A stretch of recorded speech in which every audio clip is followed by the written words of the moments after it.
তখন দূর থেকে নারদ দেখে মনে মনে ভাবছে, ও কৃষ্ণকে ভালোবাসলে বুঝি এরকম কাঁদতে হয়, ভগবানকে ভালোবাসলে এরকম কাঁদতে হয়, সেটা আজকে রাধারানীকে দেখে বুঝতে পারলাম। মনে রাখবেন, আপনি কালী পুজো যদি করেন, মা কালী আপনাকে অভয় দান করবে, শক্তি দান করবে, আপনার ভয় লাগবে না। আপনি যদি মনসা পুজো করেন, মা মনসা আপনার মনের আশা পূরণ করবে। আপনি যদি শিব পুজো করেন, শিবের আরেক নাম আশুতোষ, অল্পতেই খুশি হয়ে যায়, আপনাকে যা চাইবেন তাই দিয়ে দেবে।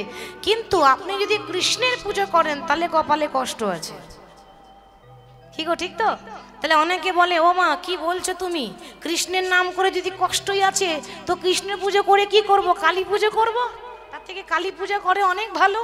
অনেক কিন্তু ভাবতেই পারে নাকি, কৃষ্ণের নাম করে যদি দুঃখই পাওয়া যায়, তাহলে কালী পূজা করে অনেক ভালো, কৃষ্ণ পূজা করব না। যদি এরকম কেউ ভাবেন, তাহলে ভাবনাটা ভুল হচ্ছে। কেন? আপনাদের এখানে আশেপাশে কোনো বাজার আছে কি, বড় বাজার একটা? এক লক্ষ্মী, বেশ। মনে করুন, উদাহরণ দিচ্ছি, মনে করুন এই এক লক্ষ্মী বাজারে হচ্ছে আমার মামার বাড়ি। লক্ষ্য করুন তো, এক লক্ষ্মী বাজারে যদি আমার মামার বাড়ি হয়, তাহলে আমার বাবা শ্বশুর বাড়ি কোথায় হবে গো? কি গো, আমার মামার বাড়ি যদি এক লক্ষ্মী হয়, আমার বাবা শ্বশুর বাড়ি কোথায় হবে? এক লক্ষ্মী হবে, বেশ ঠিক আছে। তাহলে আমার বাবা শ্বশুর বাড়ি যদি এক লক্ষ্মী হয়, আমার মায়ের বাপের বাড়ি কোথায় হবে? এক লক্ষ্মী হবে। সম্পর্কটা আলাদা আলাদা, ঠিকানা কিন্তু এক জায়গায় হচ্ছে, ঠিক তো?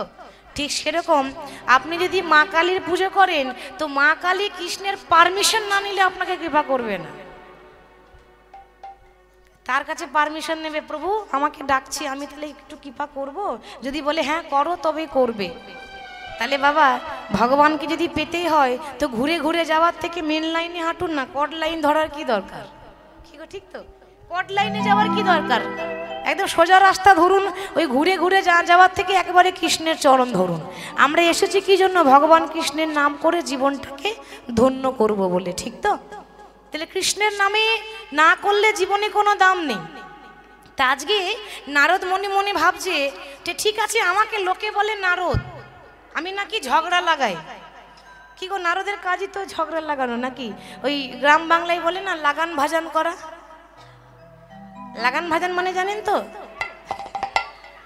হ্যাঁ, এই শুনেছিস ওর বাড়িতে না, কি গো এরকম বলি না, মানে কত কত হয়ে গেল, ওটাকে বলে লাগান ভাজান করা। হরি বল। তো রাধারানীর শাশুড়ির নাম কি ছিল গো? কি নাম ছিল?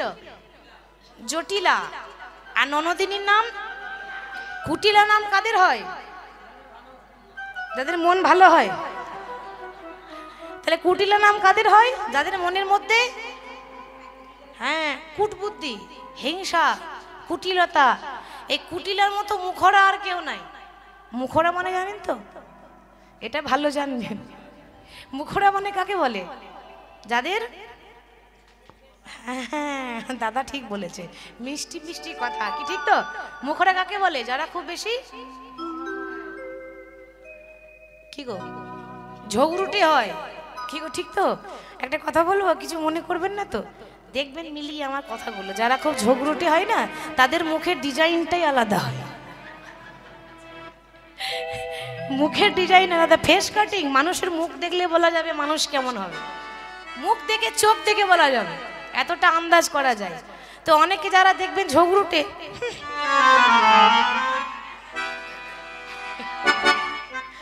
এরকম করে, তো আমাকে ভাববেন না, কিন্তু আমি ঝগড়া করতে পারি না। হ্যাঁ, আমি ওসব পারি না, আমি দেখালাম। তাদের সবসময় মুখে যাকে তাকে দেখলে এরকম করে। তো বৃন্দাবনে এরকম রাধারানী ননদিনী আছে, কুটিলা শাশুড়ি আছে। রাধারানীর যে ননদী, বলছে আমার যে ননদী আছে, ননদী তো নয়, যেন 9টা নদী। একটা নদী হলে সাঁতার কেটে যাওয়া যেত, এর 9টা নদী তো সাঁতার কেটে যাওয়া যায় না। হরি বল, হরি বল। তাহলে নারদ মনে মনে ভাবছে, এতদিন লোকে বলে যে আমি ঝগড়া লাগাই। কেউ যখন পাড়াতে ঝগড়া লাগবে, পাড়াতে অনেক সময় তো ঝগড়া হয় নাকি? তো যখন ঝগড়া শুরু হবে, একটা কাজ যদি করেন, ঝগড়া থামবে না, আরো বাড়বে। 3 বার বলতে হবে নারদ নারদ নারদ। এই যে দেখছেন, এটা যদি করে দেন মারামারি হয়ে যাবে, তবু থামবে না। কিছু কিছু জিনিস আছে এরকম হয়, অনেকে এরকম করে। তো বলছে আমাকে লোকে বলে আমি নাকি ঘর ভাঙি, আমি নাকি লোকের ঘরে ঝগড়া লাগাই। আমিও দেখিয়ে দেব আমি শুধু ঝগড়া লাগাই না, আমি ভালো কাজও করতে পারি। এবার জীবনে তো ভালো কাজ করিনি, আজ একটা করব। কি করব? এই যে দুজন দু জায়গায় পড়ে আছে, ওদিকে কৃষ্ণ গুজরাটে আছে দ্বারকায়, এদিকে রাধারানী বৃন্দাবনে আছে, দুজনকে আমি মিলিয়ে দেব। যাক, এতদিন তো ভালো কাজ করিনি, আজ একটা করব।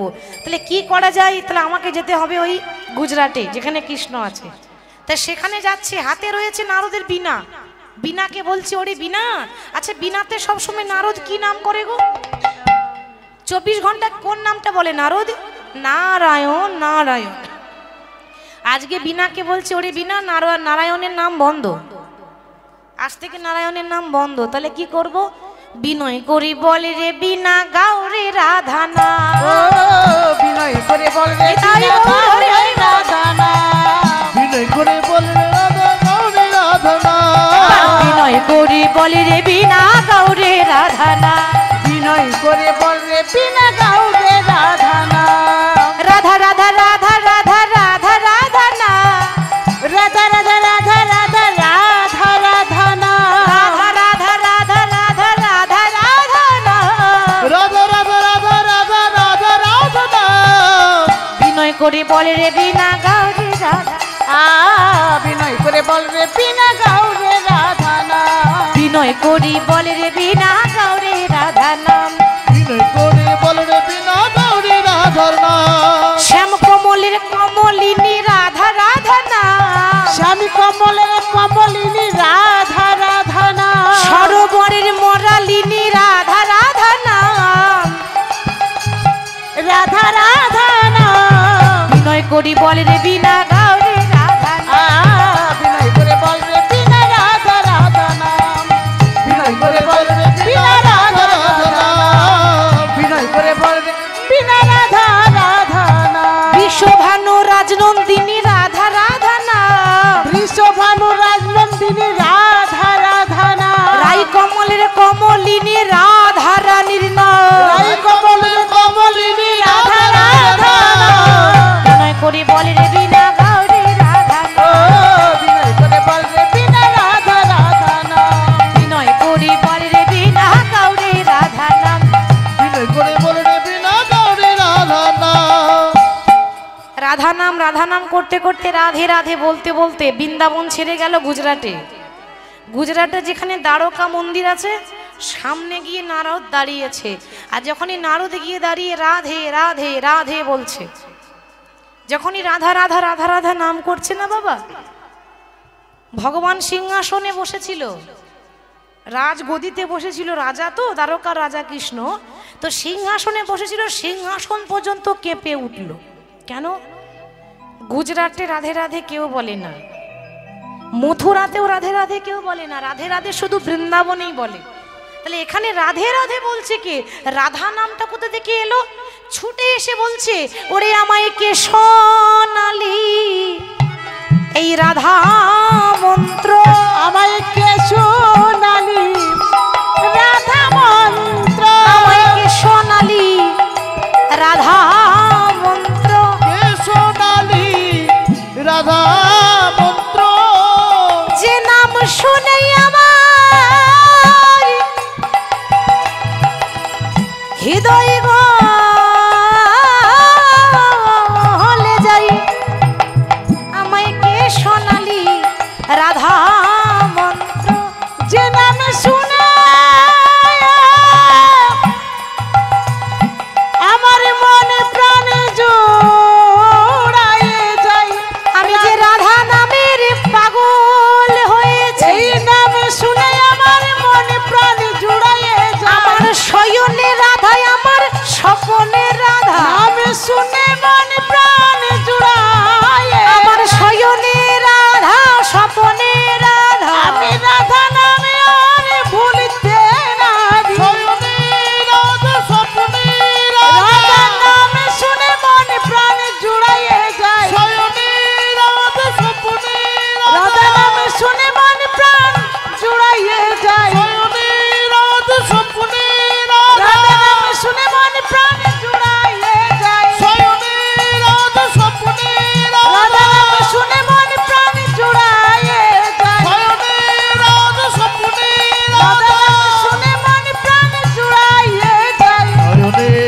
রাধা স্বপ্নে উলুধ্বনি গাই গৌর হরি বল।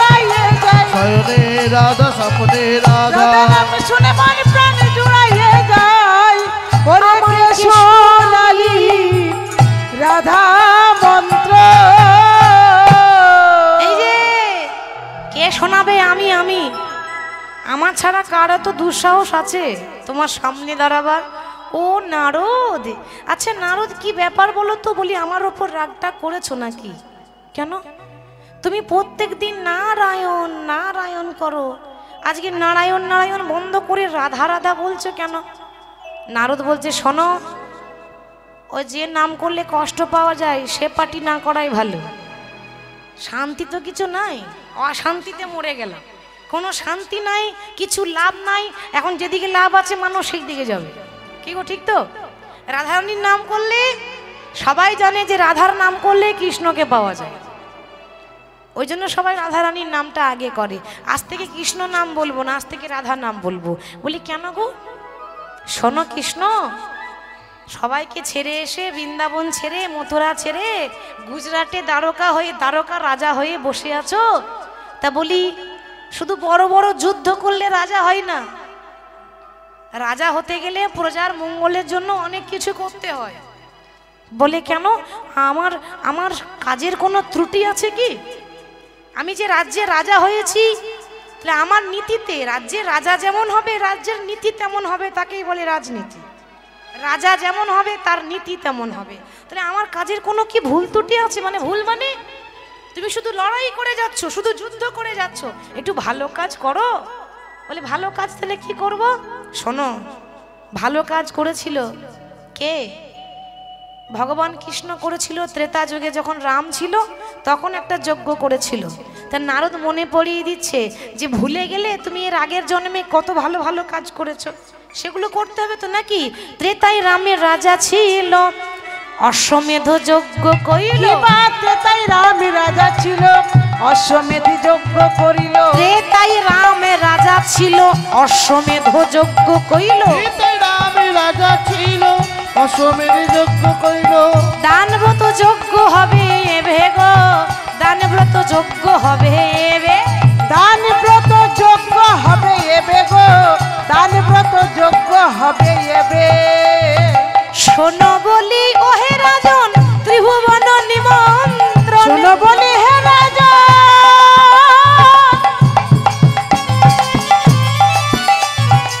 ত্রিভুবন নিমন্ত্রণ। শোনো বলি ওহে রাজন, ত্রিভুবন নিমন্ত্রণ। শোনো বলি ওহে রাজন, ত্রিভুবনে নিমন্ত্রণ। করিতে তোমাকে এবার হবে গো, করিতে তোমাকে এবার হবে। করিতে তোমাকে এবারে হবে গো, করিতে তোমাকে এবারে হবে। দান ব্রত যজ্ঞ করতে হবে, মানে এই যে বলছি না প্রভাস যজ্ঞ, এর আরেকটা নাম আছে দান ব্রত যজ্ঞ। দান লীলা আলাদা, দান লীলা আলাদা, আর দান ব্রত যজ্ঞ এটা প্রভাস যজ্ঞের আরেকটা নাম আছে। হরি বল। তাহলে তোমাকে দান ব্রত যজ্ঞ করতে হবে, আর যজ্ঞ করার পর প্রজারা যা চাইবে তোমাকে দিতে হবে, কিন্তু মুখ ঘুরিয়ে দিলে হবে না। বলে কি করে দেব? একটু হাসি মুখে দিতে হবে, হাসি মুখে দিতে হবে, হাসি মুখে দিতে হবে, হাসি মুখে দিতে হবে। তবেই যোগ্য সাঙ্গ হবে, হাসি মুখে দিতে হবে। তবে হরি বল, হরি বল, হরি হাসি বল। মুখে দিতে হবে, হাসি মুখে দিতে হবে। তবে যোগ্য শান্ত হবে, হাসি মুখে দিতে হবে। করিতে তোমাকে এবারে হবে গো, করিতে তোমাকে এবারে হবে। করিতে তোমাকে এবারে হবে গো, করিতে তোমাকে এবারে হবে।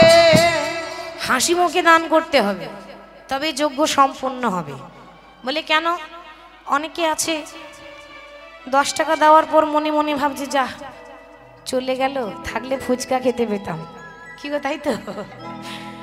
মানে দেওয়ার পর আফসোস হয়, টাকাটা আমার চলে গেল, শুধু শুধু দিতে গেলাম। এক জায়গায় কি হয়েছে বাবা, একেবারে সত্যি ঘটনা বলি। এক বাবা কীর্তন শুনে 100টি টাকা দান করেছে, 100 টাকা দিল, সবার সামনে দিয়ে গেল, বাহ ভালো। এখন কীর্তনের শেষে বলছে, মা ওই তোমাকে যে 100 টাকা দিয়েছিলাম ওই 100 টাকাটা আমাকে ফেরত দাও। আমি বললাম, বাবা আপনি যদি নিয়ে নেবেন তাহলে দিয়েছিলেন কেন? বলছে ওটা লোক দেখানো দিতে হয়। আমার টাকা আমার ঘুরে দাও বাপু, আমি তোমাকে 1 টাকা দেবো, তুমি 99 টাকা দাও। আমি তো শুনেই অবাক, এরকমও আবার দানি আছে নাকি? তো যখন কিছু দেবেন, দান করবেন, হাসি মুখে খুশি মনে দিতে হয়। মহাভারতে একবার ভগবান শ্রীকৃষ্ণের এই কড়ি আঙুলটা কেটেছিল, দান বিফলে যায় না তার প্রমাণ।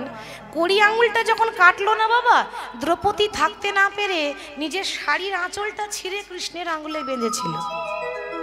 দামি শাড়ির চিন্তা করেনি, ভাবছে কৃষ্ণের আঙুলে লেগে গেছে, না জানি কত ব্যথা করছে। আঁচল ছিঁড়ে যখন কৃষ্ণের আঙুলে বাঁধলো, ভগবান খুশি হয়ে আশীর্বাদ দিয়েছিল, দ্রৌপদী তুমি যে আমাকে এক টুকরো বস্ত্র দান করলে না, আশীর্বাদ করলাম, কোনোদিন যারা বস্ত্র দান করে তাদের জীবনেও বস্ত্রের অভাব পড়বে না। ভগবানের আশীর্বাদ। তুমি যে আমাকে এক টুকরো কাপড় দিলে, তোমার কাপড়ের অভাব হবে না। হয়েছিল কি অভাব হয়েছিল? সেদিনের কথা মনে করুন, যখন বস্ত্র হরণ হয়েছিল। দুর্যোধনের স্বভাব দুঃশাসন, দ্রৌপদীর বস্ত্র ধরে টানছে। আর সব থেকে বড় লজ্জাজনক কথা যে সামনে গুরুজন বসে আছে, পিতাতুল্য মানুষ বসে আছে। মহাভারতে গুরুজনের সামনে একটা নারীর মানহানি হয়েছিল, হয়নি?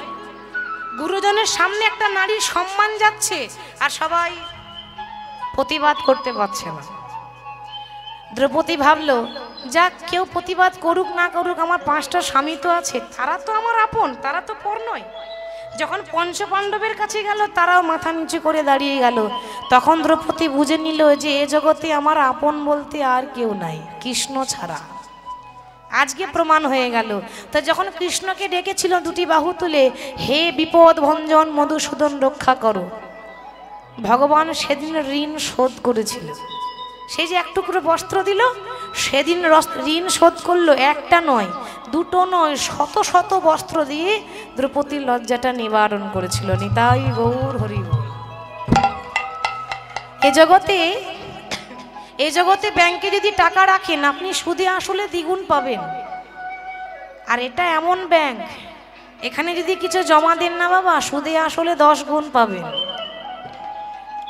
1 গুণ দেবেন, ভগবান 10 গুণ দেবে, ঋণী হয়ে থাকে না। ওই জন্য ওই ব্যাংকে তো সারা জীবন জমা করে যায়, কিছু একটু গোবিন্দের নামেও একটু সঞ্চয় করে রাখতে হয়, ধরে রাখতে হয়, তাই না? আমরা ভগবান কি বলি, হে গোবিন্দ কৃপা করো। ভগবান বলছে, কৃপা কি এমনি এমনি পাওয়া যাবে? কৃপা মানে করে পাওয়া। কর্ম করো, আমি ফল দিয়ে দেব, আগে কর্মটা করো, ঠিক তো বাবা? হরি বল। আপনার মনে করুন ব্যাংকে অ্যাকাউন্ট আছে, কিন্তু অ্যাকাউন্টের বইয়ে 0 ব্যালেন্স, টাকা নেই। আপনি ম্যানেজারকে বললেন, ব্যাংকে ম্যানেজারকে, আমার একটু টাকাটা বের করে দেন। সে বলছে, কি করে দেবো, তোমার তো 0 ব্যালেন্স হয়ে আছে। কোথা থেকে দেবো? ব্যাংকে ম্যানেজার তো ঘর থেকে দেবে না। সেরকম ভগবানের কাছে একটা খাতা আছে, ভক্তির খাতা, ভক্তির অ্যাকাউন্টের বই। সেই ভক্তির অ্যাকাউন্টের বই আমাদের ভক্তিটা 0 ব্যালেন্স হয়ে আছে। কিছু জমা করুন, তবেই তো চাইলে পাবেন। হরি বল।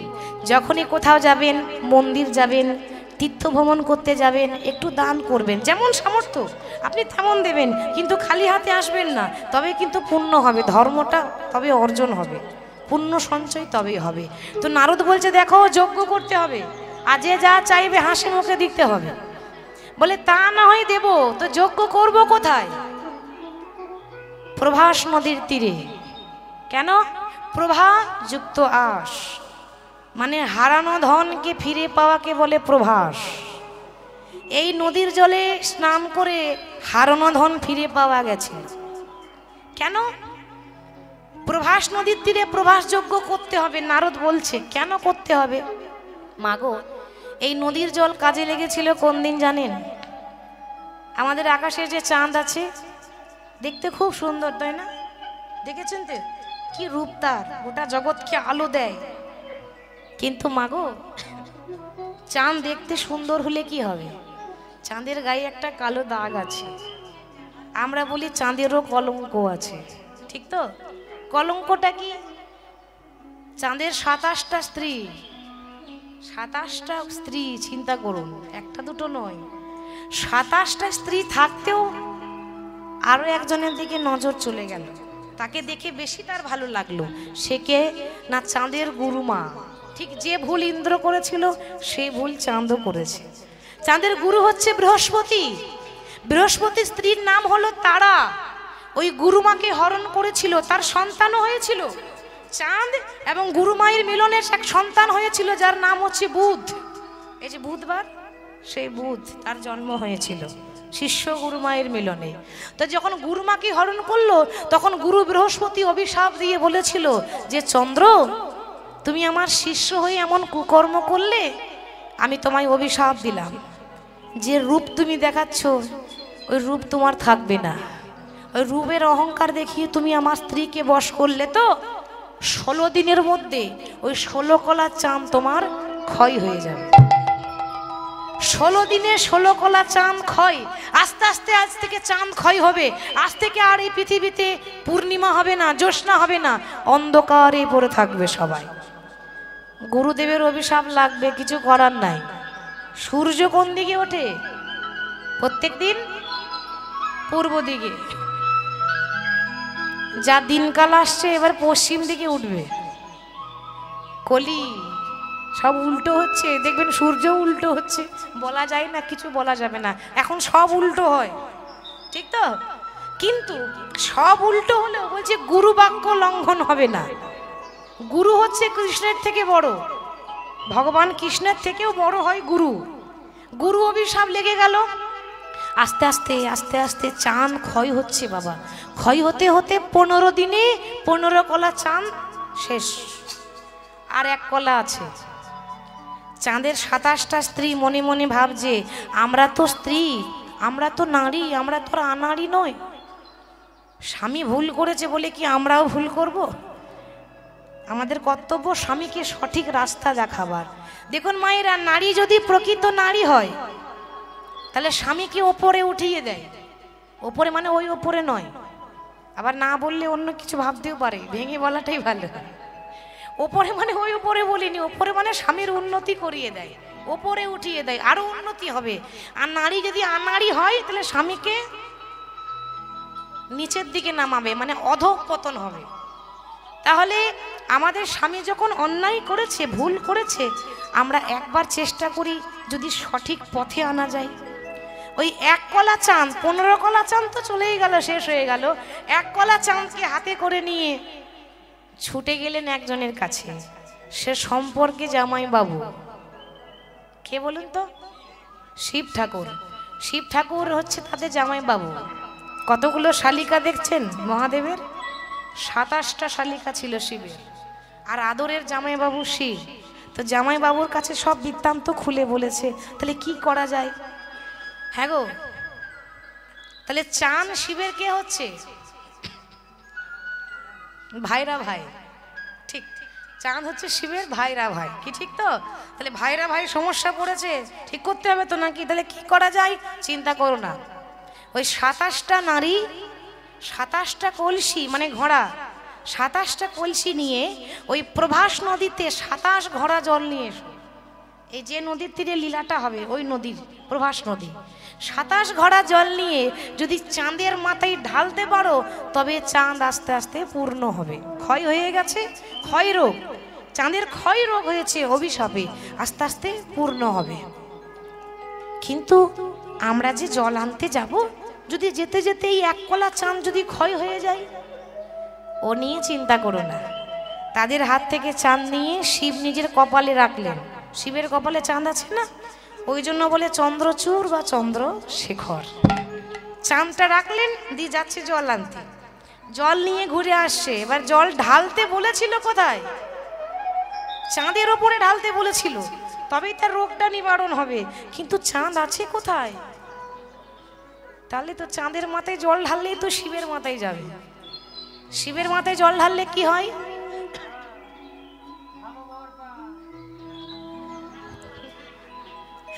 ভালো বর পায়।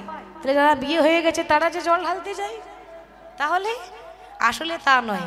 শিবের মাথায় জল ঢাললে স্বামীর পরমায়ু বাড়বে, স্বামীর মঙ্গল হবে, আর পরিবারেরও মঙ্গল হয়। সংসারে সুখে শান্তির জন্য শিবের মাথায় জল ঢালে। তারা দেখুন জল ঢেলে নিজের স্বামীকে ফিরে পেয়েছিল, তো তা জল ঢালছে কেমন ভাবে? ওম নমঃ শিবায় नमः शिवाय, हरि हरि भोले नमः शिवाय। ओम नमः शिवाय, नमः शिवाय, हर हर भोले नमः शिवाय। ओम नमः शिवाय, नमः शिवाय, हरि हरि भोले नमः शिवाय। ओम नमः शिवाय, नमः शिवाय, हरे हरे भोले नमः शिवाय। जटाधराय शिव जटाधरा, हरि हरि भोले नमः शिवाय। जटाधराय शिव जटाधराय, हर हर भोले नमः शिवाय। जटाधरा शिव जटाधराय, हरि हरि भोले नमः शिवाय। जटाधराय शिव जटाधराय, हर हर भोले नमः शिवाय। शिवाय नमः शिवाय, हरे हरे भोले नमः शिवाय। ओम नमः शिवाय, नमः शिवाय, हर हर भोले नमः शिवाय। যেই না জল ঢেলেছে, শিবের আরেক নাম আশুতোষ, তো অল্পতেই খুশি সন্তুষ্ট। আজ থেকে আশীর্বাদ করলাম, আজ থেকে তোমাদের চাঁদ পূর্ণরূপে উঠবে, কিন্তু 16 কলা চাঁদ উঠবে না। আজ থেকে 15 কলা চাঁদ উঠবে। 1 কলা চাঁদ শিবের কপালে রয়ে গেল, আর বাকি 15 কলা চাঁদ ওঠে। সেই জন্য 15 দিন পূর্ণিমা হয়, 15 দিন অমাবস্যা হয়, ওটা 15 কলা চাঁদ। 1 কলা কম আছে, 1 ভাগ কম আছে, 1 ভাগ আছে শিবের কপালে। সামনেই তো সেই শুভক্ষণ আসছে, কি গো, তাই না? মহাশিবরাত্রি। মহাশিবরাত্রি মানে শিব পার্বতীর বিবাহ হয়েছিল, শিব পার্বতীর মিলন হয়েছিল, সেদিন বড় আনন্দের দিন। সেদিন শিব পূজা করলে সংসারের মঙ্গল হয়, স্বামীর মঙ্গল হয়। শিবের মতো পরম বৈষ্ণব কেউ নাই। শাস্ত্র বারবার বলছে যে এই জগতে স্বর্গমত্ত পাতালে সব থেকে বড় বৈষ্ণব একটা, সে কে? শিব, মানে মহাদেব। অনেকে প্রশ্ন করে, মা তুমি কথাটা বলছো, কি প্রমাণ আছে? শিব যদি বৈষ্ণব হবে, কই তার গলাতে তো কই তুলসীর মালা দেখতে পাই না, তার কপালে তো কই তিলক দেখতে পাই না, তাহলে কি করে বৈষ্ণব হলো? মহাদেব বলছে, ভক্তগণ তোমরা আবরণে বৈষ্ণব, আর আমি আচরণে বৈষ্ণব। আমরা আবরণ মানে সাজ পরেছি, আর তিনি সাজটা পরেননি, মানে বাইরেরটা সাজাইনি, ভেতরটা সাজিয়েছে। অনেকে বলে, আচ্ছা তা নয় মানলাম, শিব যদি বৈষ্ণব হবে, তুলসীর মালা বাদ দিলাম, শিবের গলায় কি থাকে গো? বৈষ্ণবের গলায় সাপ থাকে, এটা তাহলে কেমন বৈষ্ণব হলো? অনেকে তো প্রশ্ন করে, বলে বাবা এই যে সাপটা দেখছেন এর মানে আছে। মহাদেব বলছে, ভক্তগণ পরমাত্মার কাছে যেতে গেলে এই সর্বরূপী কামকে দমন করতে হবে। এই যে সাপটা দেখছে ফনা তুলে আছে, আমাদের শরীরের কাম ঠিক এইভাবে। কাম যতক্ষণ দমন করতে না পারবে, ততক্ষণ আত্মার সঙ্গে পরমাত্মার মিলন হবে না। নিতাই গৌর হরি বল হরি। সেই জন্য বাবা, তাহলে আজকে বলছে যে যজ্ঞটা করবে কোথায়? বলে প্রভাস নদীর তীরে। আর যজ্ঞে শিবহীন যজ্ঞ করলে হবে না। যে কোনো যজ্ঞে যদি শিবকে নিমন্ত্রণ না করেন, তাহলে যজ্ঞ হলো না আপনার। শিবহীন যজ্ঞ করেছিল কে বলুন তো? শিবের শ্বশুর মশাই দক্ষ রাজা সবাইকে নিমন্ত্রণ করেছে, জামাইকে নিমন্ত্রণ করে নাই। আর কেন? মনের মতো জামাই হয় নাই। ওই বাঘ ছাল পরে থাকে, ওইরকম জামাই কে চাইবে? কেউ চাইবে? সবাই চাইবে দেখতে বেশ হ্যান্ডসাম হবে, দেখতে শুনতে ভালো হবে। আর এই ছাই ভস্য মেখে থাকে, এরকম জামাই কার পছন্দ? মনের মতো জামাই হয় নাই। ওদিকে চাঁদকে ডাকলো, কি সুন্দর দেখতে, ভালো জামাই করেছে চাঁদ। চাঁদ দেখতে সুন্দর, যে চাঁদকে ডেকেছে, শিবকে ডাকে না। আর শিবহীন যজ্ঞ করলো, তার পরিণতি কি হলো? শ্বশুরের গলাতে মাথাটা কেটে ছাগলের মুন্ড লাগিয়ে দিয়েছিল। শিবহীন যজ্ঞ হয় না। যে কোনো যজ্ঞ করবেন আগে মহাদেবকে স্মরণ করতেই হবে। তাহলে এই যে যজ্ঞটা করব, সবার প্রথমে তো তাকে নিমন্ত্রণ করতে হবে, ভগবান বলছে। নারদ বলছে, দেখো এখন বিনা নিমন্ত্রণে কেউ কারো ঘর যায় না। তাহলে কি করতে হবে? পত্র লিখতে হবে। পত্র কি গো, ঘরে ঘরে গিয়ে আমরা যেমন এই অনুষ্ঠানে যেমন কার্ড দিতে যাই, বিয়ের কার্ড দিতে হবে, আসে নাহলে আসবে না, ঠিক সেরকম পত্র দিতে হবে। সে পত্র লিখতে হবে, নিমন্ত্রণ পত্র, তবেই সবাই আসবে। তা পত্র লিখছে কাকে? সবার প্রথমে দেখুন নারদ লিখছে। আহা প্রথম শঙ্কর পরে শঙ্করী রে, প্রথম শঙ্কর পরে শঙ্করী, প্রথম শঙ্কর পরে শঙ্করী রে, প্রথম শঙ্কর পরে শঙ্করী, গণপতি কার্তিকে রে, কিবা গণপতি কার্তিকে রে, সেজে বিনা পানি, আহা সেজে বিনা পানি লক্ষ্মী চক্র পানি পত্র লিখো নিজ করে, সেজে বিনা পানি লক্ষ্মী চক্র পানি পত্র লিখো করে করে একে একে পত্র লিখে যে দিল, একে একে পত্র লিখে যে দিল, একে একে পত্র লিখে যে দিল, একে একে পত্র লিখে যে দিল, যথাযোগ্য সম্বোধনে একে একে পত্র লিখে যে দিল, কিবা যথাযোগ্য সম্বোধনে একে একে পত্র লিখে যে দিল, যথাযোগ্য সম্বোধনে একে একে পত্র লিখে যে দিল, একে একে পত্র লিখে যে দিল, যথাযোগ্য সম্বোধনে মানে যে যেমন ব্যক্তি তাকে সেরকম সম্মান দিয়ে পত্র লিখেছে। যেমন শিবকে পত্র লেখার পর নিচে লিখেছে ওম নমঃ শিবায়, মানে যা যথাযোগ্য সম্মান দিয়েছে, যে যেমন তাকে সেরকম প্রণাম করেছে। কার্তিককে পত্র লিখেছে শ্রী শ্রী কার্তিকায় নমঃ, গণেশকে পত্র লিখেছে শ্রী গণেশায় নমঃ। এগুলো লিখতে হবে নিচে পত্র। আমরা যেমন যাকে দিই তার নাম লিখি, সুন্দর করে নিজেরও নামটা দিই, যে অমুকজন পাঠালো, সেরকম দিতে হবে। সবাইকে দিল। আবার মা দুর্গাকে পত্র লিখেছে শ্রী শ্রী দুর্গা মাতা সহায়, এক একজনকে যথাযোগ্য সম্বোধনে পত্র লিখে দিল। পত্র নিয়ে নারদ চলে গেল কোথায়? আগেই গেল কৈলাসে। আগেই তো শিবকে দিতে হবে নিমন্ত্রণটা, তো কৈলাসে যাচ্ছে কেমন ভাবে? হরি বল। ওম নমঃ শিবায়, ওম নমঃ শিবায়, ওম নমঃ শিবায়, ওম নমঃ শিবায়, ওম নমঃ শিবায়, ওম নমঃ শিবায়, ওম নমঃ শিবায়, ওম নমঃ শিবায়। প্রভু নিশম শেষ গুণ গুণহীন মহেশ ঘটল ঘটল, ওম নমঃ শিবায়, ওম নমঃ শিবায়, ওম নমঃ শিবায়, ওম নমঃ শিবায়, ওম নমঃ শিবায়, ওম নমঃ শিবায়। হর হর বম বম কৈলাসপতি কি জয়, হর হর বম বম কৈলাসপতি কি জয়, হর হর বম বম কৈলাসপতি কি জয়। বোম বলে মহাদেবের কাছে এসে প্রথম পত্র, বৈষ্ণবের শিরোমণি তো তিনি, প্রথম পত্র তার হাতে দিয়েছে যে ভোলানাথ আমাদের কৃষ্ণ একটা যজ্ঞ করেছে, একটা ভালো কাজ করতে গেলে তো সবাইকে নিমন্ত্রণ করতে হয়, একা একা হয় না, তাই তোমাকে নিমন্ত্রণ করেছে, তুমি যেন অবশ্যই যেও। পত্রটা দিয়েছে। আর যেই না পত্র পেয়েছে মা, এতদিন ডাক আসে নাই, আজকে ডাক এসেছে, আনন্দ হবে না? আহা পত্র পায়া ভোলানাথে আনন্দে মগন, পত্র পায়া ভোলানাথে আনন্দে মগন, ভোলানাথ আনন্দে মগ্ন। কিবা পত্র পায়া ভোলানাথে আনন্দে মগন, হাতে ত্রিশূল আছে আর এক হাতে ডুমরু, তাই না?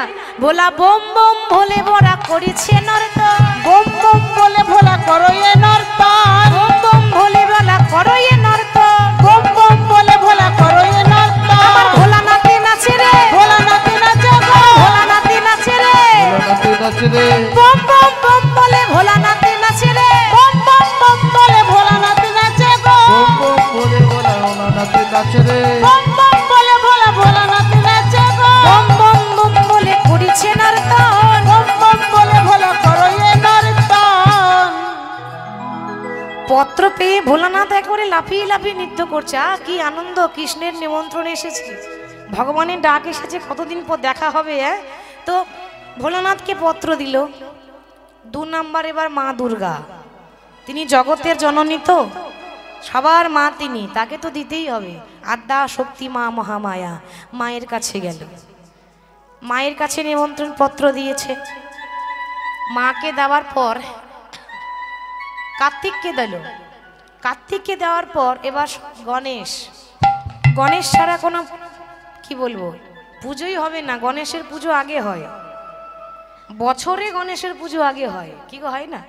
হ্যাঁ, নতুন বছর যখন আসে, বাংলার সাল যেমন বৈশাখ মাস, ইংরাজি নয় বাংলা, তো বৈশাখ মাসে প্রথমে কিন্তু গণেশের পুজো হয়।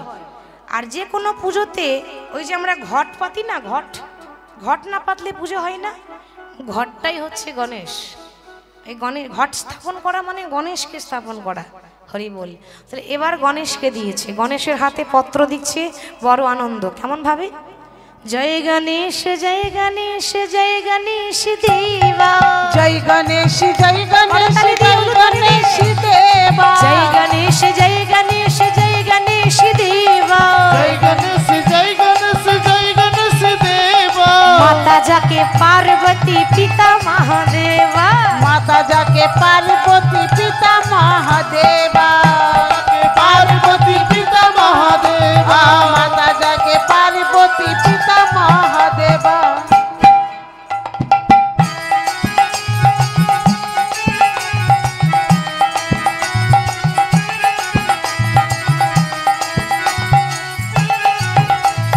बाझन को पुत्र देत निर्धन को माया, বাঁঝন কো পুত্র দেখ নির্ধন কো মায়া, বাজন মানে যাদের সন্তান নেই, যারা বন্ধা, সন্তান হয়নি, তারা যদি গণেশের পূজা করে সুন্দর একটা পুত্র হবে। বাজন কো পুত্র দেত নির্ধন কো মায়া, বাঁঝন কো পুত্র দেখ নির্ধন কো মায়া, पान चढ़े फूल चढ़े और चढ़े मेवा, लड्डूवन को भोग लगे संत करे सेवा। জয় গণেশ জয় গণেশ জয় গণেশ দেবা, মাতা যাকে পার্বতী পিতা মহাদেবা, बोलो जय गणेश जय गणेश जय गणेश देवा, माता जाके पार्वती पिता महादेवा। জয় গণেশ জয় গণেশ জয় গণেশ দেবা, মাতা যাকে পার্বতী পিতা মহাদেবা। হয়ে গেল, দেবতাদের নিমন্ত্রণ হয়ে গেল, 33 কোটি দেবতা, 33 কোটি দেবতার নিমন্ত্রণ হয়ে গেছে। এইবার নারদ ঘুরে এসেছে, প্রভু সবাইকে নিমন্ত্রণে পত্র দিয়ে দিলাম, আর কাউকে দিতে হবে তো বলো, যদি কিছু বাকি থাকে সেটাও আমি নিমন্ত্রণ করে আসি। নারদ এসে দাঁড়িয়ে আছে, ভগবান কৃষ্ণের পাশে দাঁড়িয়েছিল কৃষ্ণের দাদা বলরাম, কৃষ্ণের দাদা বলরাম। বলরাম বলছে, ভাই কানাই, হ্যাঁ রে ভাই, সবাইকে নিমন্ত্রণে পত্র দিলি, কই বৃন্দাবনে মাকে তো পত্র দিলি না। ভগবান বলে, দাদা, যে ছেলে মাকে কাঁদিয়ে চলে আসে সে কোন মুখে মাকে চিঠি পত্র লিখবে বলতে পারো? কোন মুখে পত্র লিখবে? দেখ ভাই, কথাতেই আছে, সন্তান কুসন্তান হতে পারে মা, কিন্তু মা কোনোদিন কুমাতা হয় না। ছেলে মাকে ভুলে যায়, মা কখনো সন্তানকে ভুলতে পারে না। যতই দোষ করুক, মা কিন্তু নিজের সন্তানকে বুকে আগলে রাখে, হৃদয়ে রাখে, কোনোদিন ভুলতেই পারে না। দাদা, আমি আমার মাকে কাঁদিয়ে এসেছি। মা কাঁদানো ভালো নয়, যার মা কাঁদে তার জগৎ কাঁদে, যার মা কাঁদে তার জগৎ কাঁদে। আমি আমার মাকে কাঁদিয়ে এসেছি, কি করে লিখবো? বলে, ভাই রে, তবুও তো লিখতে হবে, কারণ সে তোকে লালন পালন করে বড় করেছে, সে যে তোর মা। সেখানে তোর মা আছে, পিতা আছে, ব্রজগোপীরা আছে, সখারা আছে, আর তোর প্রাণের প্রিয় রাধারানী আছে। ভুলে গেলি? তাদের কথা কি করে ভুলে গেলি ভাই? সেখানে কত লীলা করেছিস, কত খেলা করেছিস, ওই মুহূর্তগুলো, স্মৃতিগুলো ভুলে গেলি? যে মা এত কষ্ট করে মানুষ করলো তাকে ভুলে গেলি? যে বন্ধুদের সঙ্গে ছোটবেলায় কত লুকোচুরি খেলা করেছিস তাদেরকে ভুলে গেলি? যে গোপীদেরকে নিয়ে কত লীলা করেছিস তাদেরকে ভুলে গেলি? দাদা, আমি যে কিছু ভুলিনি। তুমি ভাবছো যে আমি রাজা হয়ে গেলাম বলে আমি সব ভুলে গেলাম? না, সবটাই মনে আছে, কিন্তু আমি যেখানে এসেছি, আমি যদি না আসি তা লীলা হবে কি করে? আমাকে তো লীলা সম্পূর্ণ করতে হবে। সেখানে থাকলে তো শুধু হবে না, আমার যে কত কাজ। বৃন্দাবন না ছেড়ে এলে কংসকে বধ করতে পারতাম না, কংসকে বধ না করলে এখানে গুজরাটে দ্বারকা রাজা হতে পারতাম না। রাজা যে হয় তাকে শুধু পরিবারের কথা ভাবলে হয় না, প্রজাদের কথা ভাবতে হয়। তবু তো লিখতে হবে ভাই। আমাদের বাঁকা শ্যাম বাঁকা বাঁকার অক্ষরে লিখবো মনে করছে, কিন্তু লিখতে পারছে না। বলছে দাদা, আমি ভেবেছিলাম যে আমি মাকে পত্র লিখবো, কিন্তু আমি যে ভাষা খুঁজে খুঁজে পেলাম না গো, আমি ভাষা খুঁজে পেলাম না গো, ও গো দাদা গো।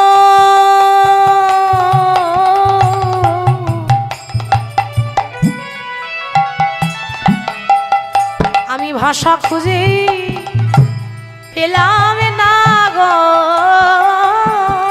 ও গো দাদা গো।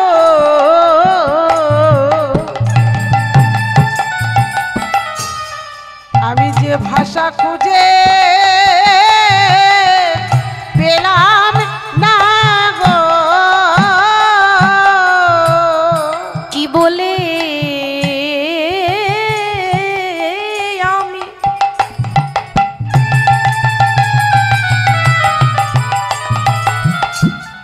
আমি পত্র লিখব দাদা, ভাষা খুঁজে পেলাম না গো। কি বলে আমি, কি বলে আমি পত্র লিখিব, ও ভাষা খুঁজে পেলাম না গো। দাদা লিখবো ভেবেছিলাম, ভাষা খুঁজে পেলাম না। মা যশোদা আমাকে কত কষ্ট করে মানুষ করেছে, এখন গেলে দেখতে পাবে মা যশোদা কেঁদে কেঁদে অন্ধ হয়ে গেছে, কেঁদে কেঁদে অন্ধ হয়ে গেছে, শুধু গোপাল গোপাল গোপাল বলে কাঁদে। ওই মাকে কাঁদিয়ে এসেছি তো, তাই আর ভাষা খুঁজে পাচ্ছি না। কি বলবো আমি, কোন লজ্জায় লিখবো? তো লিখছে দেখুন কি করে পত্র লিখছে দেখুন। পত্রতে লিখছে প্রথমে এক একজনকে এক একটা করে পত্র। প্রথমেই লিখলো মা, কারণ জননী জন্মভূমি স্বর্গাদপি গরীয়সী। মায়ের চরণে স্বর্গ আছে, মায়ের চরণে স্বর্গ থাকে গো। মায়ের চরণ পুজো করা মানে সে স্বর্গে বাস করলো। একবার কৈলাসে মা পার্বতী বসে আছে, আর গণেশ আর কার্তিক দুই ভাই ঝগড়া লেগেছে। মা পার্বতী বসে আছে আর কার্তিক গণেশ ঝগড়া করছে। ও বলছে আমার মা, ও বলছে আমার মা। ও বলছে মা আমাকে বেশি ভালোবাসে, কার্তিককে বলছে না মা আমাকে বেশি ভালোবাসে। বেশ, তাহলে কে কত মাকে ভালোবাসে দেখা যাক। এবার গণেশ বলছে যে আমি মায়ের কোলে বসবো, কার্তিক বলছে না আমি মায়ের কোলে বসবো। মা পার্বতী বলছে তাহলে যে আমার কাজ করতে পারবে সে আমার কোলে বসবে। কি করতে হবে না, এই গোটা ত্রিভুবনটা ঘুরে আসতে হবে। ত্রিভুবনটা ঘুরে এসে যে তাড়াতাড়ি আসতে পারবে সে সবার আগে আসবে, সে আমার কোলে বসবে, আর যে হেরে যাবে সে পাশে বসবে। তাহলে কি করা যায়? কার্তিক বলছে ভাই তোর তো বাহন বিশাল বড় সড়ো বাহন, তুই আগে যা। গণেশের বাহন কি তাহলে বিশাল বড় সড়ো হচ্ছে না, মানে খুব ছোট। তোর মানে ঠাট্টা করে বলছে দাদা তোর তো খুব বড় সড়ো বাহন, তুই আগে যা, আমি না হয় পরে যাব। গণেশ বলছে না দাদা তুমি বড়, তুমি দাদা, তুমি না হয় আগে যাও, আমি না হয় পরে যাব। এবারে কার্তিকের বাহন হচ্ছে ময়ূর, ময়ূরের পিঠে যাচ্ছে। কার্তিক চলে গেল, কিন্তু গণেশ খুব বুদ্ধিমান, খুব চালাক। কার্তিকের অত বুদ্ধি নাই, কিন্তু গণেশের বুদ্ধিটি একটু বেশি। মুখটা হাতি মুখও হতে পারে, কিন্তু এইখানে অনেক বুদ্ধি আছে। তো কার্তিক চলে গেল ময়ূর নিয়ে, আর এদিকে গণেশ বাবা ওই মাকে 7 বার ঘুরেছে, প্রদক্ষিণ করেছে। মায়ের চরণে প্রণাম করে যখন 7 বার ঘুরেছে, ঘুরে এবার মায়ের কোলে বসেছে। ওদিকে কার্তিক এসে বলছে ভাই তুই এত তাড়াতাড়ি চলে এলি কেন? আমি তো আগে গেছিলাম নাকি? তুই তো পরে গেছিলিস, তুই এত আগে কি করে এলি? তখন গণেশ বলছে দাদা তুমি পৃথিবীটা ঘুরে এলে, স্বর্গমত্ত পাতাল ঘুরে এলে, কই মায়ের চরণটা একবার তো ঘুরলে না, কই মাকে তো একবার দেখলে না। আরে মায়ের চরণে স্বর্গ আছে, তুই স্বর্গমর্ত পাতালে গিয়ে আমি কি করব? ওই জন্য আমি মাকে 7 বার প্রদক্ষিণ করে নিয়েছি। নিতাই গৌর হরি বল, হরি বল, হরি বল। তাহলে বলি, যারা সন্তান আছেন, আপনাকে তীর্থ ভ্রমণ করতে হবে না, মা বাবার চরণের সেবা করুন, আপনার তীর্থ ভ্রমণের ফল হয়ে যাবে। কে বলছে তীর্থ ভ্রমণ যেতে হবে? তাই আজকে ভগবান কৃষ্ণ আজকে বৃন্দাবনে মাকে পত্র দিল, বাবাকে পত্র দিল, সবাইকে পত্র দিয়েছে। নারদ পত্র নিয়ে যাচ্ছে, নারদ পত্রগুলো নিয়ে যাচ্ছে এবার বৃন্দাবন। তো যখন বৃন্দাবনে পত্র নিয়ে যাচ্ছে, গিয়ে দেখছে সখারা গড়াগড়ি দিয়ে কাঁদছে। ওরে ব্রজের কানরে কোন দুঃখে তুই রাজা হলি দ্বারকাপুরে। ওরে ব্রজের কানরে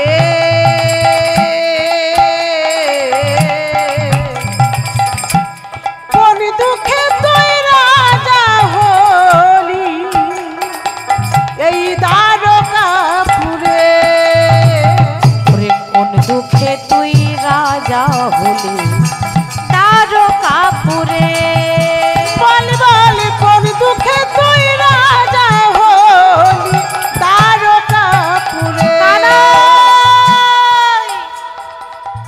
ওরে আর কি ফিরে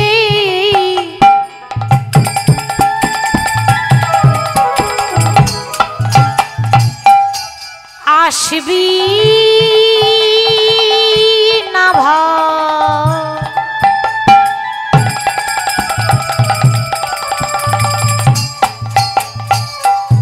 বৃন্দাবনে ও ভাই আর কি ফিরে আসবি না ভাই এই বৃন্দাবনে। আর কি ফিরে আসবি না ভাই বৃন্দাবনে। বল বল আর কি ফিরে আসবি না ভাই বৃন্দাবনে। কোন দুঃখে তুই রাজা হলি দ্বারকাপুরে। বল বল কোন দুঃখে তুই রাজা হলি দ্বারকাপুরে। ওরে কানাই কোন দুঃখে তুই রাজা হলি দ্বারকাপুরে। বল বল কোন দুঃখে তুই রাজা হলি। ওরে কানাই দ্বারকাপুরে। শ্রীদাম সুদাম দাম বসুদাম গড়াগড়ি দিচ্ছে, আর ওদিকে নারদ দেখছে কি, ভগবান শ্রীকৃষ্ণের পিতা মা তো অন্ধ হয়ে গেছে কেঁদে কেঁদে। ওদিকে পিতা নন্দ মহারাজ মনে মনে ভাবছে, ওগো 100 বছর পেরিয়ে গেল, এখনো পর্যন্ত আমার ছেলের একবারও ডাক এলো না, আমার গোপাল দেখতে এলো না, আর আমাদেরকেও যখন ডাকলো না।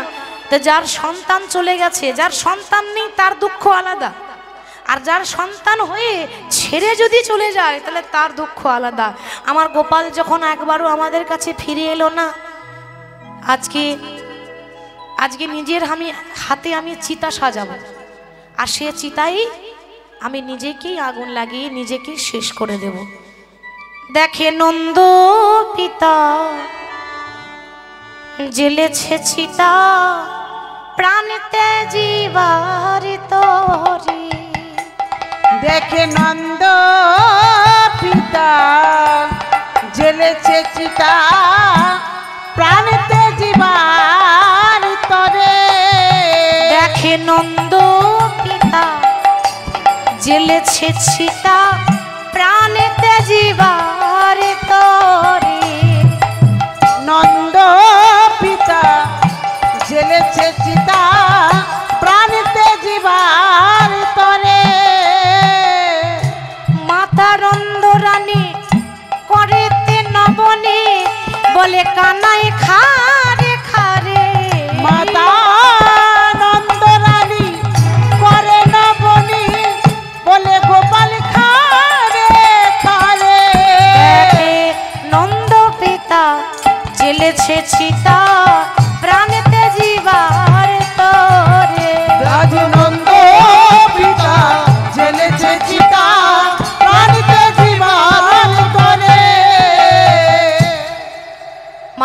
রাধারানী কেঁদে কেঁদে অন্ধ হয়ে গেল।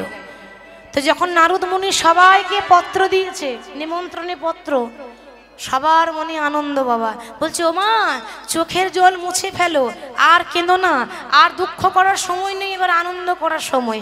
কেন না, তোমার গোপাল ডেকেছে গো, প্রভাস নদীর তীরে যজ্ঞ করছে, তোমাদেরকে ডেকেছে।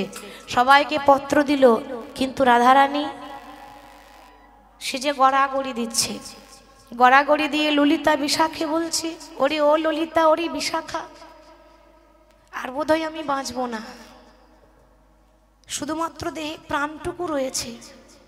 এই প্রাণ যখন চলে যাবে না, দেহ ছেড়ে যখন প্রাণ পাখি চলে যাবে, আমি যখন মরে যাব, সেদিন আমার শরীরটা নিয়ে, দেহটা নিয়ে তোরা কি করবি জানিস? বলে, কি করব সখী? না পোড়ায় রাধায় অঙ্গ, না ভাসায় জলে, না পোড়ায় রাধায় অঙ্গ, না ভাসায় জলে। সখী মরিলে তুলিয়া রেখো ওই তমালের ডালে। সখী রে মরিলে তুলিয়া রেখো তমালেরি ডালে। সখীর মরিলে তুলিয়া রেখো তমালের ডালে। সখী রে মরিলে তুলিয়া রাখো তমালের ডালে। ললিতা বলছি, রাধে, কেউ মানুষ, কেউ যখন মরে যায় তার তো সৎ কাজ করে নাকি গো, হয় শ্মশান চিতায় পোড়ায়, আর যার কোনো ঠিকানা থাকে না, যে অনাথ, তাকে জলে ভাসায়। তো রাধারানী বলছে, আমাকে পোড়াবি না, আমাকে জলে ভাসাবি না। কেন পোড়াবি না? কেন কেন পোড়াবি না জানিস? সখী রে, আমার পোড়া দেহ আর কি পুরাবি, আমার পোড়াতে কি পুরাবি, আমার পোড়া দেহ আর কি পুরাবি। পুরা দেহ আর কি পুরাবি।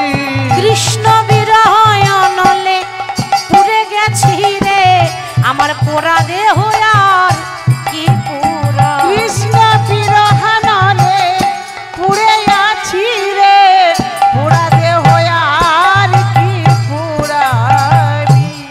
বলছি, দেহটাকে পোড়াস না, আমি যদি মরে যাই ওই তমাল গাছে তুলে রেখে দিবি, পোড়াবি না। কেন পোড়া দেহ কি পোড়াবি?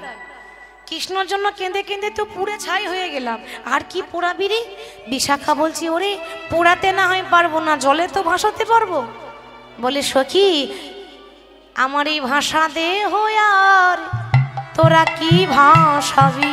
আমার ভাষাতে হয়ার কি ভাষাবি। কৃষ্ণ প্রেমে সায়রে ভেসে গেছি রে, আমার ভাষা দেহ আর কি ভাষা। কৃষ্ণ প্রেম সায়রে আমি ভেসে আছি রে, ভাষা দে হয়ার কি ভাষাবি।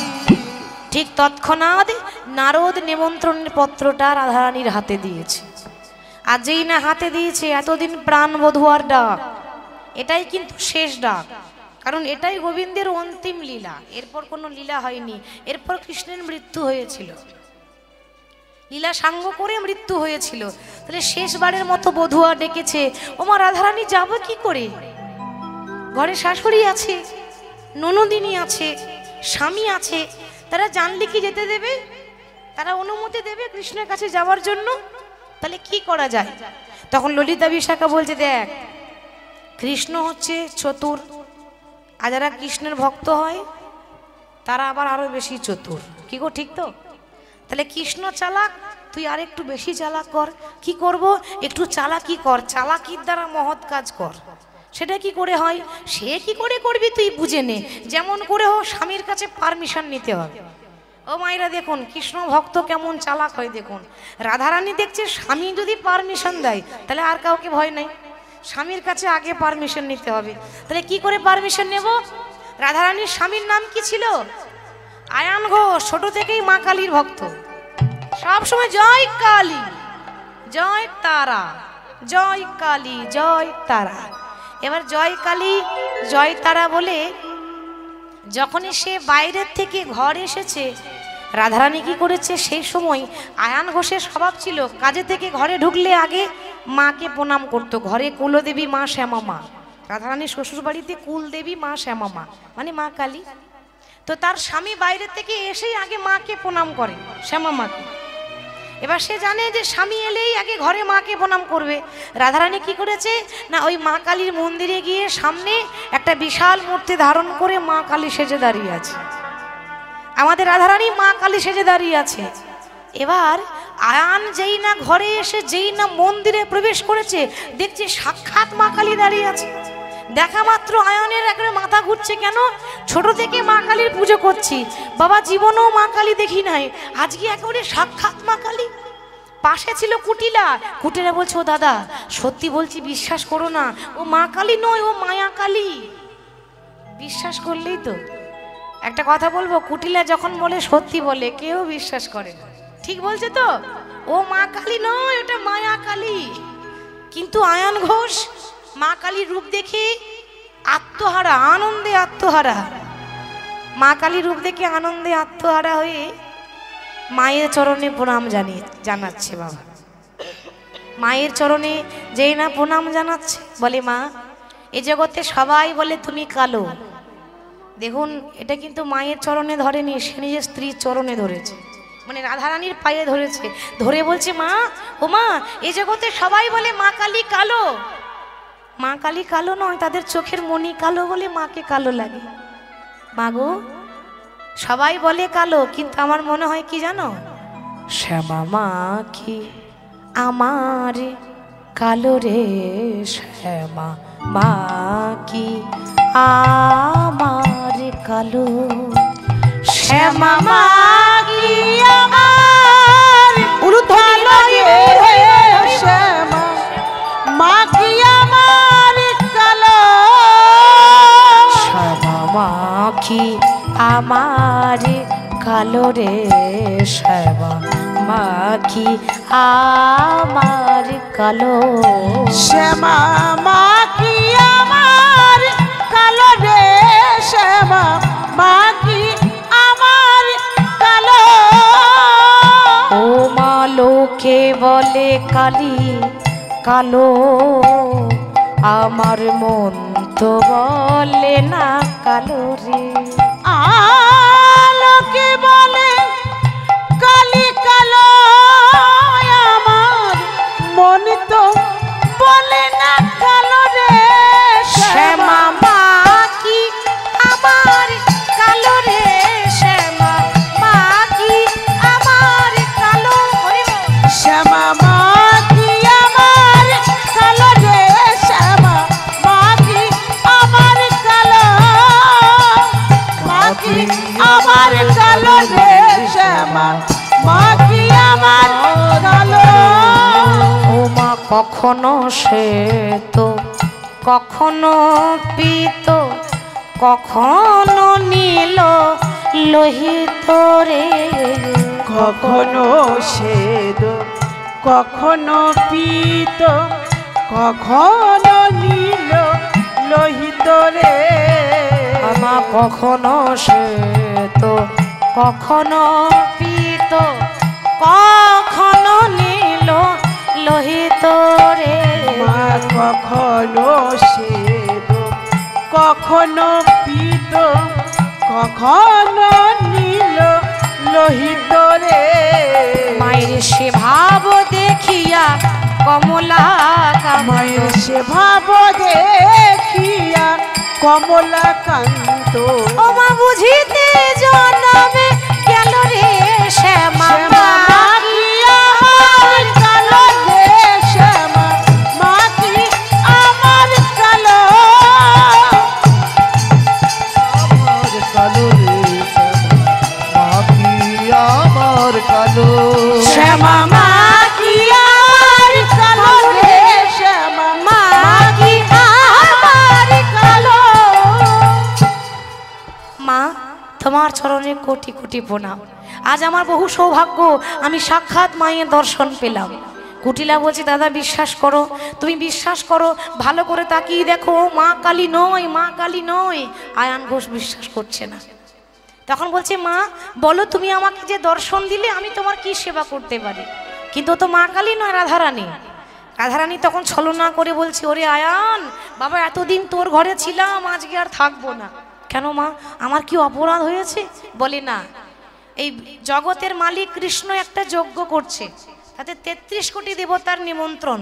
তো আমি যদি এখানে থাকি তাহলে কি করে হবে? মা কালীকেও তো নিমন্ত্রণ করেছে, ওই জন্য আমাকেও যেতে হবে বাবা, একদিনের জন্য আমাকে বিদায় দে। ছলনা করে বিদায় নিয়ে নিল। স্বামীর কাছে বিদায় হয়ে গেল মানে আর কি চাই, পারমিশন কাটিয়ে নিল, ঠিক তো বাবা? স্বামীর কাছে পারমিশন নিয়ে এবার কৃষ্ণ যা যা খেতে ভালোবাসে, ওদিকে মা যশোদা দধি দুগ্ধ ঘিত ঘোল ছানা মাখন, কৃষ্ণ বেশি মাখন খেতে ভালোবাসে, তো সব সুন্দর করে সাজিয়ে নিয়ে যাচ্ছে।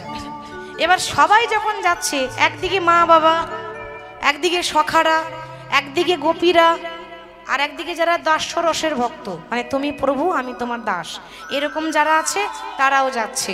এবার যেখানে যজ্ঞ হচ্ছে না, ভগবান যজ্ঞটার সুন্দর একটা ব্যবস্থা করেছে। হোম যজ্ঞ চলছে, মাঝখানে চারদিকে 4টে দরজা করেছে। কেন? 4 রকমের ভক্ত আসবে। একদিকে আসবে যারা গুরুজন, মা বাবা, তাদের দরজা আলাদা করেছে, দেখেছেন? আর একদিকে করেছে যারা বন্ধু, শ্রীদাম সুদাম দাম বসুদাম, তাদের দরজা আলাদা। একদিকে করেছে গোপীগণের দরজা, বৃন্দাবনে গোপীরা, ললিতা বিশাখা। আর একদিকে শুধু ভক্ত, এই যেমন আপনারা ভক্ত, সেরকম ভক্তদের জন্য আলাদা দরজা, 4টে দরজা, 4 রকম। এবার সবার প্রথম 100 বছর পর ছেলেকে দেখতে পেয়েছে। সব থেকে বেশি আনন্দ কার হবে বলুন তো?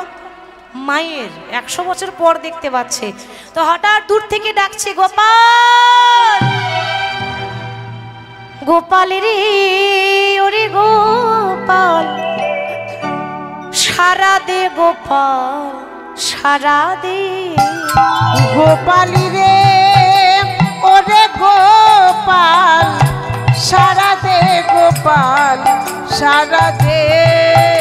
গোপাল রে গোপাল সারা দে, গোপাল সারা দে। গোপাল রে, ওরে গোপাল সারা দে, গোপাল সারা দে। যে বাঁশি বাজিয়েছিলিস বৃন্দাবনেতে, যে বাঁশি বাজিয়েছিলিস বৃন্দাবনেতে, সেই বাঁশি বাজারে একবার সবারই প্রাণে। গোপাল সেই বাঁশি বাজারে একবার সবারই প্রাণেতে। গোপাল রে, ওরে গোপাল সারা দে, গোপাল সারা দে। গোপালী রে, ওরে গোপাল সারা দে, গোপাল সারা দে। গোপাল রে, ওরে গোপাল সারা দে, গোপাল সারা দে। যেই না মা যশোদা ছুটে গিয়ে গোপাল গোপাল করে ডাকছে, দরজায় দারোয়ান ছিল, বলছে, এই ভিখারিনী, কোথাকার কোন ভিখারিনী একটা ছেঁড়া পোশাক পরে এসেছে, সে বলে কিনা কৃষ্ণ আমার ছেলে। আচ্ছা বাবা, বলি মা যশোদা তো রাজরানী ছিল, ছিল না? বৃন্দাবনের নন্দ মহারাজ, তার ঘরণী মা যশোদা, সে তো একটা দামি পোশাক পরে আসতে পারত, কারণ মা ছেলেকে দেখতে এসেছে। সেখানে সে সন্তানকে আগে দেখবে নাকি ভালো পোশাকটা পরবে আগে? এতদিন পর ছেলেকে দেখতে পেয়েছে মা, তার আর খেয়াল নেই যে তাকে সাজতে হবে, সে নিজের প্রাণের প্রিয় গোপালকে দেখছে। ওই জন্য একটা ছেঁড়া খোড়া পোশাক, সেই কৃষ্ণ ছেড়ে গেছে, সেই দিন থেকে ওই কাপড়টাই পরে আছে, তো আর কোনো কাপড় পরেনি, এখন অব্দি ওই কাপড়টাই পরে আছে। তাই সর্ব অঙ্গে কাপড়টা ছেঁড়া, 100 জায়গায় ছেঁড়া, ধুলো বালি নোংরা ময়লা লেগে আছে। কিন্তু বাবা, কাপড়ের মধ্যে ময়লা থাকতে পারে, মনের মধ্যে ময়লা ছিল না। কাপড়ে নোংরা থাকতে পারে, মনের মধ্যে নোংরা ছিল না। যেই না গোপাল বলে ডেকেছে, অমনি দারোয়ানরা দূর দূর করে তাড়িয়ে দিয়েছে, দূর হ। আর যেই না দূর দূর করে তাড়িয়ে দিল, অমনি গোপাল আর কি থাকতে পারে, ছুটে এসে মা যশোদাকে জড়িয়ে ধরেছে। মা মা মা তুমি ভালো আছো তো? কতদিন পর তোমায় দেখছি। আর যেই না বলেছে মা তুমি ভালো আছো তো, ওদিকে মা দেবকী কিন্তু এসে শুরু করে দিল ঝগড়া। কেন? গোপাল আমার ছেলে, তাহলে তুমি কেন আদর করবে? গোপালকে জন্ম দিয়েছি আমি। কৃষ্ণর তো দুটো মা ছিল, একটা দেবকী, ওদিকে যশোদা। যেই না বলছে গোপাল আমার ছেলে, বাবা অমনি সেখানে ছিল আদ্যা শক্তি মা মহামায়া দেবী দুর্গা। দুর্গা বলছে দেখো এইভাবে ঝগড়া করো না, এখনই প্রমাণ হয়ে যাবে কি আসল মা। দুটো মায়ের পরীক্ষা শুরু হলো, আসল কে সেটা প্রমাণ হবে। কি করেছে না, যে দুই মা দাঁড়িয়েছিল দেবকী আর যশোদা, কৃষ্ণ দাঁড়িয়েছিল ওই পারে, আর 100টা শাড়ি কাপড় টাঙিয়েছে, 100টা কাপড় টাঙানো হয়েছে। 100টা কাপড় ভেদ করে যে মায়ের স্তনদুগ্ধ গোপালের মুখে আগে পৌঁছাবে সে হবে গোপালের আসল মা। পরীক্ষা শুরু হলো। যখনই বাবা 100টা কাপড় টাঙিয়ে দিল, কাপড়ের ওই পাশে কৃষ্ণ, 100টা কাপড়ের এই পাশে দুই মা দাঁড়িয়ে আছে। এবার কার স্তনদুগ্ধ গোপালের মুখে আগে গেল বলুন তো? যশোদা। যশোদার স্তনদুগ্ধ গোপালের মুখে আগে গেল। তখন দেবকী বসে বসে কাঁদছে যে এটা কি করে হলো, কৃষ্ণকে তো আমি জন্ম দিয়েছি, তাহলে আমি কেন হেরে গেলাম? তখন মা বলছে, কৃষ্ণ বলছে মা তুমি যে হেরে গেলে এর জন্য আমি দায়ী নয়, এর জন্য তুমি নিজেই দায়ী। কেন? কেন জানো? শাস্ত্রে বলছে মাগো, ও মা কাঁদালে কাঁদিতে হয়, এ কথা পুরাণে কয়, এ কথা তো কভু মিথ্যা নয়। ও মা কাঁদালে কাঁদিতে হয়, এ কথা পুরাণে কয়, এ কথা তো কভু মিথ্যা নয়। ও মা কাঁদালে কাঁদিতে হয়, এ কথা পুরাণে কয়, এ কথা তো কভু মিথ্যা নয়। কাঁদালে কাঁদিতে হয়, এ কথা পুরাণে কয়, এ কথা তো কভু মিথ্যা নয়। মাগো যেমন করিবে কর্ম তেমনি ফল ভোগ হয়, এ কথা তো কভু মিথ্যা নয়। ও মা যেমনই করিবে কর্ম তেমনই ফল ভোগ হয়, এ কথা তো কভু মিথ্যা নয়। ও মা কাঁদালে কাঁদিতে হয়, এ কথা পুরাণে কয়, এ কথা তো কভু মিথ্যা নয়। কাঁদালে কাঁদিতে হয়, এ কথা পুরাণে কয়, এ কথা তো কভু মিথ্যা নয়। কাঁদালে কাঁদিতে হয়, এ কথা পুরাণে কয়, এটা কখনো মিথ্যা হতে পারে না। মা তুমি আজকে বসে বসে কাঁদছো, কারণ তুমি এর আগে কাঁদিয়েছিলে কাউকে।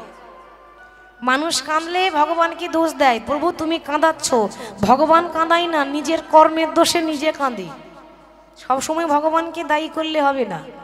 মা দেবকী কাঁদছে কেন? কারণ সে আরেক মাকে কাঁদিয়েছিল। এই মা দেবকী ছিল ত্রেতা যুগে মা কৈকেয়ী, যে নিজের ছেলে ভরতকে রাজা করব বলে রামকে বনবাসে পাঠিয়েছিল। কি গো পাঠায়নি বাবা? এই কৈকেয়ী তো পাঠিয়েছিল। কৈকেয়ী কিন্তু মানুষ হিসাবে বড় ভালো ছিল বাবা, খারাপ ছিল না। প্রথম থেকে রামকে ভালোবাসতো। যখন ঘোষণা হলো আগামীকাল রাম রাজা হবে, সব থেকে বেশি আনন্দ কৈকেয়ীর ছিল। কিন্তু ওই যে তার দাসী মন্থরা ফুস মন্ত্র দিয়ে দিল কানে কানে, পরের কথা শুনলে ঘরে অশান্তি হয়, ঘর ভাঙে। পরের কথা শুনলে এরকমই হবে। কানে ফুস মন্ত্র দিয়ে দিল, কিরে বলি রাম রাজা হবে, তা তোর এত আনন্দ কিসের? কি বলছো? রাম রাজা হবে আমার আনন্দ হবে না? আমি তো রামের মা নাকি? হ্যাঁ হ্যাঁ জানি জানি, তবে ভুলে যাস না তুই রামের সৎ মা, তুই নিজের মা নয়। রামের নিজের মা হচ্ছে মা কৌশল্যা। তুই তো জন্ম দিসনি। রাম যদি রাজা হয় তাহলে রাজার মা কে হবে? কৌশল্যা। আর তুই কি হবি? দাসী হবি, সারা জীবন পায়ে তেল দিতে দিতে তোর জন্ম যাবে। ভালো যদি চাস তাহলে সৎ ছেলেকে রাজা না করে নিজের ছেলেকে রাজা কর, তবে ভালো থাকবে। আর কানে ফুস মন্ত্রটা নিয়ে নিল, অমনি রামকে পাঠিয়ে দিল 14 বছরের জন্য বনবাসে। বনবাস থেকে ফিরে আসার পর রাম কাকে আগে প্রণাম করেছিল? নিজের মাকে প্রণাম করেনি। বনবাস থেকে 14 বছর পর ফিরে এসে সৎ মাকে আগে প্রণাম করেছিল। কই তখন বলেছিল, ওরে রাম, তুই এতদিন পর ফিরে এলি, আমি তো তোর শত্রু, আমি তো পাঠালাম তোকে। তো মানুষ নিজের শত্রুকে কখনো প্রণাম করে? ওরে আমি যে তোর সৎ মা, আমি তোকে বনবাসে পাঠালাম, আর ঘুরে এসে নিজের মাকে প্রণাম না করে আমাকে আগে প্রণাম করলি কেন? রাম বলছে, মা ঠিক বলেছ, তুমি আমার সৎ মা। যদি অসৎ হতে তাহলে জীবনে জানতে পারতাম না। সৎ মা, সৎ মানে আমরা বলি সৎ মা মানে খারাপ, কি গো ঠিক তো? এখানে আমাদের মতামত আলাদা। কৃষ্ণ বলছে তুমি সৎ মা, তুমি যদি বনে না পাঠাতে তাহলে জীবনে জানতাম না যে যারা বাইরে জীবন কাটে তাদের জীবনটা কত কষ্টকর হয়, কি গো ঠিক তো? যারা দামি চালের ভাত খায়, যারা দামি চালের ভাত খায় তারা জীবনও জানবে না যে 5টা ঘরে ভিক্ষা করে একটা ভিখারির চালের স্বাদ কেমন হয়। ভিখারির চাল মানে 5 ঘরের চাল 5 রকমের হবে, তার স্বাদ আলাদা, আর একটা দামি চালের স্বাদ আলাদা, ঠিক তো? আমি যদি সিংহাসনে বসে থাকতাম তাহলে জানতে পারতাম। তখন ওই মা কই বলছে, ওখানে দেন, ওই যে পাত্র দিয়েছে, হ্যাঁ ওখানে দেন, আমি শেষে নিয়ে নেব। তখন মা কই বলছি, ওরে তোর মতো ছেলে যেন প্রতি মায়ের গর্ভে জন্ম নেয়, তোর মতো সন্তান যদি আমার গর্ভে জন্ম নিত আমার জীবন ধন্য হয়ে যেত। রাম বলছে, মা তথাস্তু, যে যা চাই তাকে তাই দি। এর পরজন্মে তুমি হবে আমার মা দেবকী, কংসের কারাগারে আমি তোমার গর্ভে জন্মগ্রহণ করব, তোমার ইচ্ছা পূর্ণ করব, কিন্তু কর্মের ফল ভুগতে হবে। জন্ম নিয়েছিল কিন্তু স্তনদুগ্ধ পান করেনি, কারণ ভগবান ধরার হাতে ধরা পড়েছে, মানে মা যশোদা। তাহলে আজকে তুমি কাঁদছো তোমার নিজের দোষে, আমার দোষে নয়। প্রমাণ হয়ে গেল যশোদা কৃষ্ণের আসল মা। যাই হোক, মা কৃষ্ণের যখন এক হয়ে গেল, মা যখন কৃষ্ণকে হৃদয়ে আলিঙ্গন করলো, ওদিকে বাবা যজ্ঞ যে হচ্ছে, তো যজ্ঞের শেষে তো আরতি করতে হয়, নিয়ম আছে, যজ্ঞের পর আরতি করতে হয়। যজ্ঞ হয়ে গেলে এবার আরতি করতে হবে, তা সবাই আরতি করছে। কেমন ভাবে আরতি করছে আসুন আমরাও করব।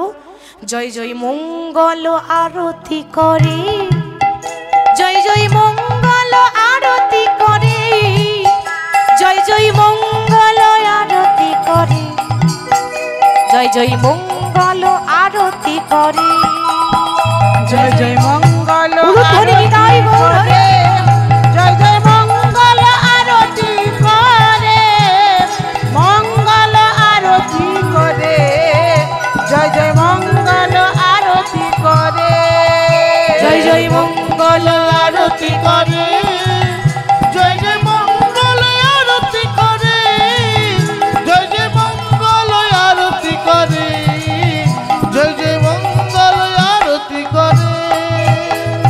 শঙ্খ বাজে, ঘন্টা বাজে, বাজত কতই মধুর, দেখো বাজত কতই মধুর, প্রকৃতি ভাব সে পূজত হরি, মনহি লাগে মধুর। জয় জয় মঙ্গল আরতি করে, মঙ্গল আরতি করে, করে, মঙ্গল আরতি করে, মঙ্গল আরতি করে, করে, জয় জয় মঙ্গল আরতি করে। যজ্ঞের শেষে আরতি হয়ে গেল, যে যা চাইছে ভগবান তাকে দান করলো, কিন্তু সবার ইচ্ছা পূর্ণ করলো। ওদিকে একজন ডাকছে ললিতা, ওই যে দারোয়ান আছে দরজায়, দুজন দাঁড়িয়ে থাকে না, দারোয়ানকে বলছে, দারোয়ান তোমাদের কৃষ্ণকে গিয়ে বলে দাও যে কৃষ্ণের গুরু এসেছে। আর যেই না বলেছে কৃষ্ণের গুরু এসেছে, দারোয়ান ভাবছে গুরু কোথায়? গুরু বলে এই তো দাঁড়িয়ে আছে রাধারানী, কৃষ্ণের গুরু, প্রেমের গুরু ছিল। বলে ও এই ভিখারিনী, এই ভিখারিনী সর্বঙ্গে ধুলো বালি মেখে এসেছে, কৃষ্ণের গুরু। হরি বল। ঠিক আছে, এবার যেই না কৃষ্ণের কাছে গিয়ে জানিয়েছে, ভগবান বুঝে নিয়েছে আমার গুরুকে। এ জগতে সবাই আমরা কৃষ্ণের দাস, আর কৃষ্ণ হলো রাধারানীর দাস। কৃষ্ণ সব কিছু ছেড়ে দিয়ে ছুটে এসে যেই না দাঁড়িয়েছে, অমনি রাধারানী মুখটা ঘুরিয়ে নিল। দেখবে না কৃষ্ণকে, কৃষ্ণের মুখটা দেখবে না, মুখটা ঘুরিয়ে নিল। তখন কৃষ্ণ বলছে, কি ব্যাপার, তুমি ডাকলে আর আমি যখন চলে এলাম তখন আমাকে দেখে মুখটা ঘোরাচ্ছ কেন? তখন সখীরা বলছে, ও কৃষ্ণ, আমাদের রাধারানী তোমার মুখটা দেখবে না। কেন দেখবে না জানো? সে তো এই কৃষ্ণকে ভালোবাসে না। তাহলে কোন কৃষ্ণকে ভালোবাসে? ওই যে মাঠে ঘাটে গরু চড়াতো, কি গো, সে যে ভালোবাসে ওই রাখাল রাজা, সে তো ভালোবাসে রাখাল রাজা, সে যে ভালোবাসে রাখাল রাজা, ভালোবাসে রাখাল রাজা, সে যে দ্বারকার রাজা ভালোবাসে না, সে যে ভালোবাসে রাখাল রাজা। সে তো রাজা ভালোবাসে না, ভালোবাসে রাখাল রাজা। বলছে সে দ্বারকার রাজা ভালোবাসে না, রাখাল রাজা ভালোবাসে। তো ওই রূপটাই যদি দেখাতে পারো তবেই দেখবে। কৃষ্ণ বলছে ওই রূপ তো এখানে দেখানো হবে না, তাহলে কোথায়? বলে বৃন্দাবন যেতে হবে। তাহলে বৃন্দাবন কোথায় পাবো? কৃষ্ণ কি করেছে? মায়ার দ্বারা দ্বারকাকে বৃন্দাবনে পরিণত করলো, মায়ার দ্বারা। সবাই ভাবছে আমরা দ্বারকাতে আছি, কিন্তু সবারই চোখে একটা মায়ার পর্দা, ভাবছে দ্বারকাতে আছি, কিন্তু ওটা বৃন্দাবনে তৈরি করেছে কৃষ্ণ। মায়ার দ্বারা বৃন্দাবন তৈরি করে রাধারানীর মনোবাসনা পূর্ণ করার জন্য রাধা আর কৃষ্ণ ওদিকে যজ্ঞ হয়ে গেছে। সবাই ভাবছে কৃষ্ণ এখানে বসে আছে, কিন্তু কৃষ্ণ বসে নাই, ওটা কৃষ্ণের আরেক রূপ মায়া দিয়ে তৈরি করেছে। দুটো রূপ নিয়েছে কৃষ্ণ, একটা মায়া কৃষ্ণ হয়ে ওখানে বসে আছে। সবাই ভাবছে কৃষ্ণ আমাদের কাছেই আছে, আজ আসল কৃষ্ণ সে রাধারানীকে নিয়ে গিয়ে সখীরা রাধা কৃষ্ণকে যুগল করাবো বলে নিয়ে গেল নিরজনে। একটা নির্জন স্থানে নিয়ে গিয়ে খুব সুন্দর করে একটা দোলনা, মানে ঝুলনা, আমরা দোলনা বলি তো, দোলনা রাধা গোবিন্দকে বসিয়েছে। বসিয়ে বলছে যে প্রভু, এই তো তোমাদের অন্তিম লীলা, এরপর রাধা কৃষ্ণ এক হয়ে যাবে, দিয়ে কলিযুগে গৌর হবে। কলিযুগে যে গৌর চৈতন্য মহাপ্রভু, সে একজন নয়, দুজন। রাধা কৃষ্ণ দুজন এক হয়ে এসেছে। আপনারা বলবেন কেন, সেটা কি করে হয়? একজন দেখতে পাচ্ছি, দুজন কই দেখতে পাচ্ছি না তো। ঠিক তো, গৌর তো একজন। বলে বাবা, গৌর হরির গায়ের রং রাধারানীর মতো চকচক করতো, একদম সোনার মতো। কৃষ্ণের গায়ের রং কালো, রাধার গায়ের রং ফর্সা, একেবারে সোনার মতো চকচক করে। তো ওই গৌর যে রাধা কৃষ্ণ এক হয়ে কলিযুগে এসেছিল, তার গায়ের রং ছিল ওই রাধারানীর মতো ফর্সা, যার বাইরে রাধা ভাব আর ভেতরে ছিল কৃষ্ণ। হরি বল। তো রাধা কৃষ্ণ এক আত্মা দুই দেহ ধরি, অনন্য বিলাসের রস আস্বাদন করি। তা আজকে তোমাদের তো অন্তিম লীলা, আর তো যুগল দেখতে পাবো না, তা দয়া করে আমাদের যুগল দেখিয়ে দাও। তাই দুজনকে সুন্দর করে দোলনার ওপর বসিয়েছে, দিয়ে দোলনায় দোলা দিচ্ছে। কেমন ভাবে? দোলে রাই কিশোরী, দোলে রাস বিহারী। আমরা রাধা গোবিন্দকে দোলনায় দোলা দেব, যুগলে রাখবো, সবাই একটু কৃষ্ণ নাম গাইবো। তাই সবার কাছে নিবেদন, সবাই একটু দাঁড়িয়ে যাবেন, একটু প্রেম সে দুটি বাহু তুলে একটু নৃত্য করবেন। সবাই সবাই নিজে নিজে জায়গায় দাঁড়াবেন, নিজে নিজে জায়গায় সবাই একটু দাঁড়িয়ে যান। দাঁড়িয়ে গিয়ে সবাই দুবাহু তুলে নৃত্য করবেন। ও দোলে রাই কিশোরী, দোলে রাস বিহারী, ঝুলনে দোলাই রাধার বংশীধারী। দোলে রাই কিশোরী, দোলে রাস বিহারী, ঝুলনে দোলাই রাধার বংশীধারী। দোলে রাই কিশোরী, দোলে রাস বিহারী, ঝুলনে দোলাই রাধার বংশীধারী। দোলে